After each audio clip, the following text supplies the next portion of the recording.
Mga master, okay lang bang? Huwag niyong skip ang mga ads sa aking mga video kung okay lang mga master. Salamat sa solid na suporta po. Yon, what's up mga masters? Nandito na naman tayo sa panibagong araw, panibagong kabanata na naman ang pagsasama-samahan natin ngayon guys.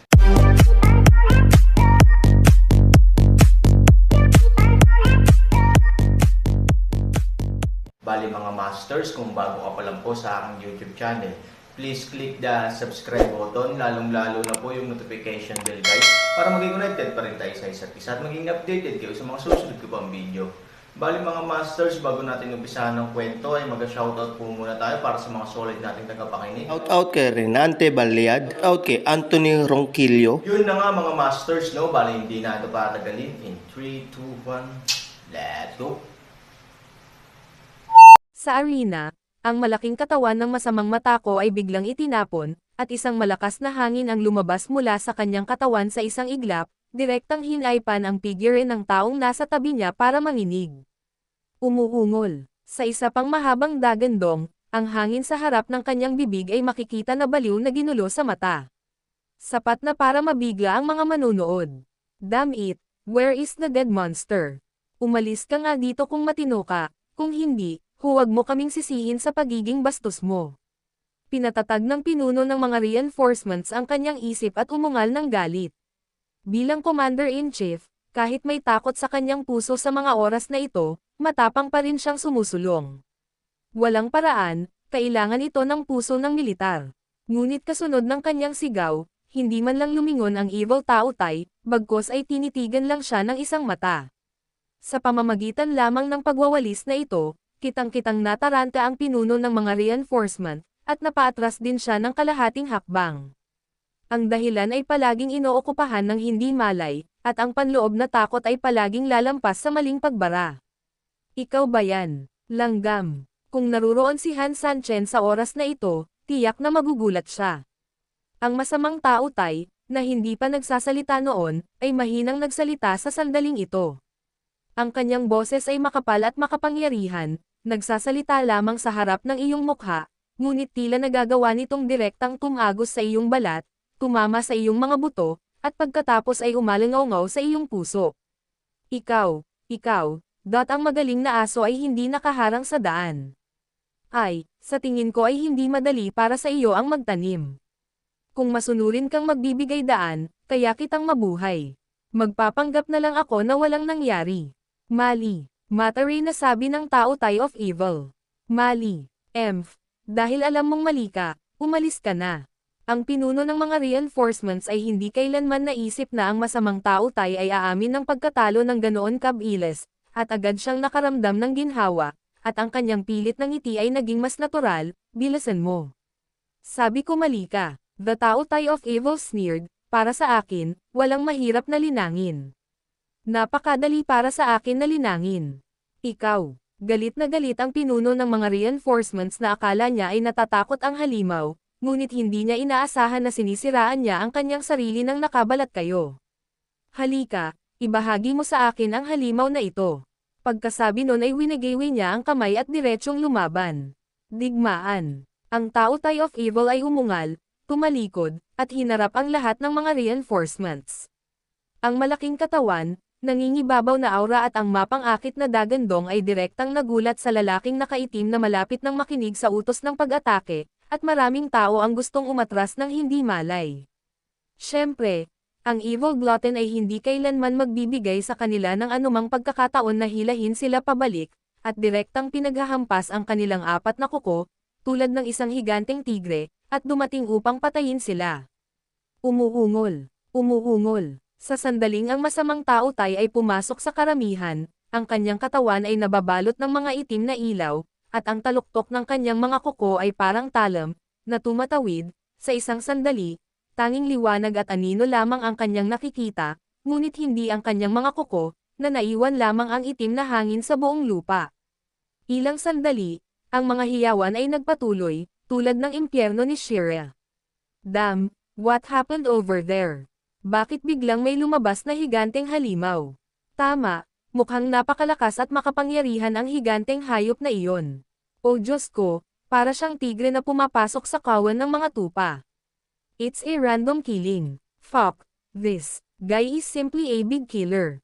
I think if this thing attacks our Yetian City, it will destroy Yetian City overnight. Hindi lang ito malakas sa pisikal, ngunit napakalaki din ito. Ang lakas at bilis nito ay mas perpekto. At saka, ang spell ng halimaw na ito ay tila hindi magagapi. Dinudurog nito ang mga bundok at ilog, at pinupunit ang langit sa pamamagitan ng dagandong. Ito ay simpleng nangingibabaw. What the hell is that thing? Ganoon ba kabanggas ang kakaibang halimaw? Napakalupit ba nito? Parang hindi nilalapitan ng mga estranghero. Huwag na nating pag-usapan ang mga taong nakatayo sa harapan nito. Ang layo-layo ko na. To tell the truth, nabububo pa ako palagi. Nakakatakot talaga. Gayunpaman, oras na talaga para lumitaw ang taong ito. Oo, malapit nang mapaligiran ang mga kabalyerya, at kailangan naming maghintay hanggang noon, ngunit nang dumating ang taong ito, agad niyang itinigil ang lahat ng mga reinforcements. Ang mga inatake sa harap na linya ay hindi maaaring makunan, at ang mga kabalyero ay nakikipaglaban ng desperadong, bumagsak na naman ang sitwasyon. Tama, ang itaas na kamay ay malapit nang mahulog sa ibabang kamay, at maging ang desperado na si Scar at iba pa, dahil sa pagdaragdag ng masamang matako, ay agad na nakakuha ng ganap na mataas na kamay muli. Para sa grupo ng mga taong nakaitim na tinamaan, hindi lang pisikal na pagbagsak, ngunit higit sa lahat, psikolohikal. Tumigil doon ang napakalaking halimaw, siguradong hindi makakalusot ang mga reinforcements, at sa harap ng pulang-pula pa rin ang mata ng mga kabalyeryang nasa harapan nila, at dapat silang mamatay. Ito ay isang tao na ang fucking puso ay malapit ng gumuho. Umakyat, umakyat, umakyat, umakyat para sa akin, ikaw ay walang kamatayan, ikaw ay walang kamatayan. Malakas na sigaw ng dating commander ng hukbo. Sa kritikal na sandali na ito, maaari lamang siyang umasa na gamitin ang pamamaraang ito upang mapalakas ang moral. Kung hindi, kapag nawala ang moral, ang kanilang mga tropa sa frontline ay karaniwang magkakahiwa-hiwalay. Talagang pinag-isipan niyang mabuti, pero hindi lang morale ang sitwasyon nila ngayon, pero higit sa lahat, disadvantage ito sa formation. Wala silang pinagkaiba sa isang piraso ng maluwag na buhangin ngayon. Naturally, wala silang laban sa harap ng mga cavalry na naniningil sa mga grupo. Sa loob lamang ng ilang pabalik-balik, parami ng parami ang mga sundalo na naging black gas. Sa ilalim ng unti-unting pag-agos, ang panig ni Scar ay lalong pumapatay at pumapatay. Sa ilalim ng kanyang pamumuno, isang grupo ng mga kabalyerya ang sumalakay ng labis. Espesyal na sugo, ang masamang matako na iyon ay ganap na humaharang sa daanan ng ating mga reinforcements. Kung hindi makalusot ang mga reinforcements, isa lang sa ating mga sundalong inatake ang mamamatay. Sa tabi ng espesyal na sugo, ang nasasakupan ay nagmamadaling hinimok. Sa katunayan, ang Evil Glutton ay parang isang malaking mesa na nakahiga sa mesa ng buhangin, na direktang humaharang sa lahat ng kaayusan ng hukbo sa harapan. Sa view ng pangkalahatang kapaligiran, ang site na ito ay maaaring sarado anumang oras, mangyaring lumipat sa permanenteng source replacement app, oneyuanap.com sa lalong madaling panahon. Iutos ang mga tropa na umatras muna sa ilalim ng takip ng kaliwa at kanang mga pakpak, sabi ng espesyal na sugo. Ano? Nang marinig ang utos na ito, halatang nabigla ang nasasakupan, umalis. Matapos makipaglaban sa napakaraming araw, hindi sila nagkaroon ng ganap na kalamangan, ngunit ngayon, nahaharap sila sa pag-atres. Isa lang itong matinding insulto. Paano sila atres sa ganitong magandang sitwasyon? Napakabangis ng taotay na iyon. Mula nang makapasok sa battle circle, inatake na ito ng ating mga reinforcements, at natakpan na rin ito ng long-range firepower mula sa kaliwat kanang pakpak. Pero, nakita mo na ba na kahit kaunti lang naapektuhan si Tao Tai? Sa katunayan, wala talaga. Ang mga magic attack na iyon ay tumama dito na parang hindi mabilang na putik, at hindi ito nakaapekto sa alinman sa mga aksyon nito. Ipinapakita nito na ang depensa ng taong ito ay talagang napakalakas. Dahil ito ay napakalakas at ang ilalim ay hindi alam, ang pag-urong ay natural na isang mahusay na pagpipilian. Kung magpapatuloy ng ganito ang laban, hindi pa rin sila mailigtas ng mga sundalo sa frontline.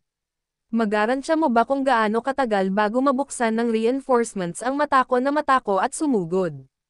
Kalahating oras, o 1 oras, o 2, sa pagharap sa pagtatanong ng espesyal na sugo, saglit na walang imak ang nasasakupan.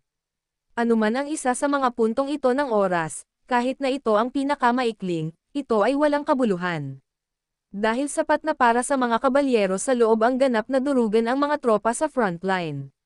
Sa makatuwid, hanggat mahinahon mong iniisip ang mga bagay, ang pansamantalang pag-urong ay talagang ang pinakamahusay na pagpipilian. Ang lahat ay kailangang muling isaalang-alang sa mahabang panahon. Elder, medyo nag-aalala ang nasasakupan, at ang mabilis na pag-urong ay magdudulot ng kawalang kasiyahan ng matanda. Ipapaliwanag ko sa kanya ang sitwasyon, at naniniwala din ako na susuportahan niya ang desisyon ko. Sabi ng Special Envoy. Bagamat maaari nga siyang magpadala ng higit pang mga sundalo upang pilitin silang sugpuin, iyon ay direktang sisire sa orihinal na plano, at kung magkakaroon pa ng kaunti pang pagbabago, ang kanilang mga command at combat plan ay ganap na maaabala. Talagang hindi ito ang paraan para harapin si Han Sanchen. Kaya naman, naniniwala siya na ang mga matatanda ay mag-iisip ng kapareho ng kanyang sarili. Kapag nakikipaglaban sa isang master, huwag pansinin ang mga panandaliang pakinabang at pagkatalo, naiintindihan. Naiintindihan ng nasasakupan. Matapos ang mga salita ay bumagsak, ang nasasakupan ay lumakad ng ilang hakbang patungo sa mensahero sa tabi niya, at hiniling sa kanya na simulan ang pagpalo ng mga tambol upang bawiin ang mga tropa, at ang lahat ng mga tropa ay umatras muna sa kanilang mga posisyon. Sa tunog ng mga tambol, isang malaking bilang ng mga pampalakas ang nagsimulang umatras. Ang Tao Tai of Evil ay patuloy pa rin sa pagpatay, ngunit habang siya ay pumatay, mas kaunti ang mga tao sa paligid niya. Nakakita rin ng pag-asa ang regimentong kabalyerya, nakita ang bukang liwayway, at sumigaw si Scar, "Mga kapatid, hindi na makatiis ang kabilang panig, patayin mo ako." Patayin. Paanong pinakawalan ng mas masiglang regiment ng kabalyerya ang pagkakataong ito na talunin ang aso sa tubig? Sa napakatagal na panahon, sila ay walang tigil na binugbog, at ang mga hinaing sa kanilang mga puso ay matagal nang naipon sa mga bundok. Halika na. Ang rehimyento ng mga kabalyero ay parang hangin sa taglagas na nagwawalis sa mga nalagas na dahon, sinasamantala ang tumataas na momentum upang patayin ang mga nakahiwalay na sundalo sa frontline. Sa wakas ay natalo ang mga sundalo sa harap sa ilalim ng gayong mga kalagayan. Ngunit sa oras na ito, ang mga lugar ng manunood sa mga pintuan ng lungsod ay nakakagulat na tahimik sa oras na ito, kahit ang tunog ng paghinga ng tao. Ang kabalyerya ang nanalo. Hindi naman, mayroon lang silang 20,000 katao, ngunit, nakaharap nila ang daan-daang libong tropa ng kaaway, at talagang, nanalo sila. My God, this is the first time I've seen a man in black lose a battle at someone else's hands. That's unheard of. Bagaman ang mga tao doon ay ang ating ala, dapat ko ring aminin na ang hukbong ito ng polar bear ay talagang kahanga-hanga. Grass, kumbinsido ako. Halos 1 araw akong nakatayo dito ngayon habang nanunood ng magandang palabas na ito. Akala ko magiging napakagandang slaughter scene, pero hindi ko ine-expect na nahulaan ko ang opening, pero hindi ko nahulaan ang ending. In the end, it was really a slaughter. It's just that the positions of the two sides has changed dramatically. Oo, sinong mag-iisip niyan? Matapos tumahimik ang grupo ng mga tao, walang katapusang buntong hininga. Maging ang mga mata ni Luo Jin ay labis na nabigla. Napakahirap para sa kanya na isipin kung bakit magkakaroon ng ganoong labanan sa huli. Nahanap mo na ba si Han Sanchen? Tumalikod siya at tinanong ang katabi niya sa mahinang boses. Umiling ang alipin, nagpadala ako ng mga tao upang maghanap sa paligid ng lungsod, ngunit ngayon, walang bumalik, ibig sabihin, maaaring wala na ang tao sa lungsod. Hindi siya dapat, mapait na sinabi ni Luo Jin, hindi ba't nakakalungkot na talagang sumuko siya sa gayong elite na koponan? Tama, Master. Talagang kapansin-pansin na ang grupong ito ng mga tao ay maaaring puwersahang manalo ng tagumpay mula sa kalaban sa ganoong sitwasyon. Bagamat, ang tagumpay na ito ay hindi magtatagal. Bagamat nanalo ang rehimyento ng kabalyerya sa malakihang labanan, sa katunayan, hindi mababago ng lahat ang huling resulta. Huwag mong sabihing nanalo sila sa malakihang laban na ito, kahit ilang rounds ang panalo, hindi pa rin nila naipanalo ang huling laban. Walang paraan, masyadong maraming kalaban sa bilang. Kung mananalo ang ganoong malaking santukan, hindi ito magdudulot ng anumang malaking pinsala sa iba.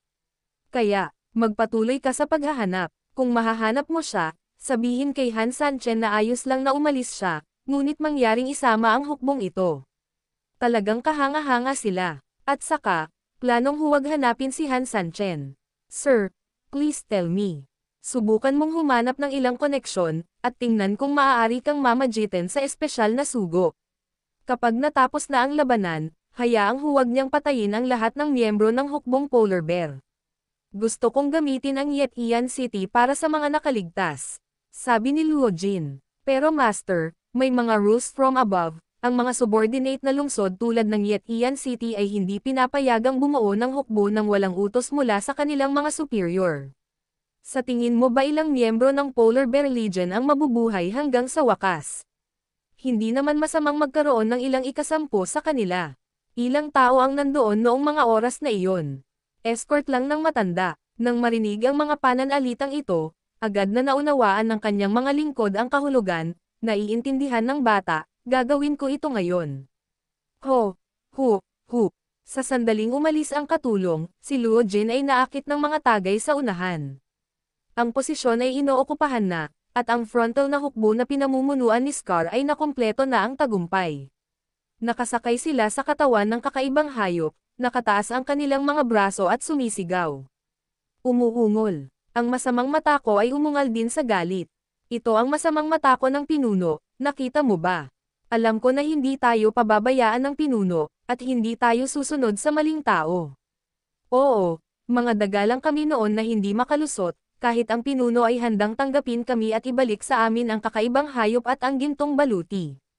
Paano niya tayo tatalikuran ngayon? Tama, bakit hindi natin ipadala ang Evil Glutton para tulungan tayo? Hindi ko inaasahan na ang masamang mata ko na ito ay magiging napakalaki ng biglaan, at higit pa, ito ay magiging napakalakas. Nagtawanan ang lahat ng kabalyero. Ngumiti din si Scar, isang bihirang ngiti na ganito, kung wala. Siya, tulad ng sinabi ng magkapatid, hindi sila pinabayaan ni Han Sanchen. Okay lang yun basta may backbone siya, wala siyang kinakatakutan. Sa pag-iisip nito, nasa mabuting kalagayan si Scar, tinapik ang kakaibang hayop at dahan-daang naglakad patungo sa Evil Taotai. Ang kakaibang hayop ay halatang hindi ng ahas, ang kamahalan mula sa masamang mata ko ay nagpasindek, bahagya siyang tinapik ng peklat sa likod ng ilang beses, at pagkatapos ay buong tapang itong lumapit sa masamang mata ko. Gayunpaman, nang malapit na ito, biglang... Yun na nga mga masters, no? Bali panibagong kabanata na naman yung natapos natin ngayong gabi. Muli, maraming salamat po talaga sa walang sawang suporta po sa aking YouTube channel na talagang inaabangan nyo po ang bawat upload ko po. Bali mga masters, magkita-kita ulit po tayo bukas ng gabi at ngayon po ay magpapaalam po muna tayo. Bali mga masters, bye-bye!